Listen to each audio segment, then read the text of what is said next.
maganda na dadala, di ba? Kasi naggastos, di ba?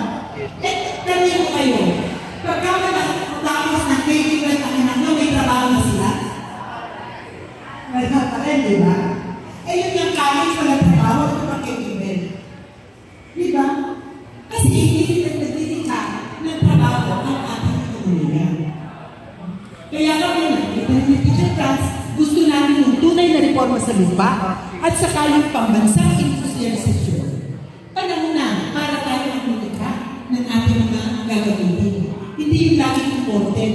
Alam niyo ba na yung toothpick at saka yung phosphor, pati yan inakitang namin. Eh napakasimple bagay, bakit hindi tayo mag-produce nito?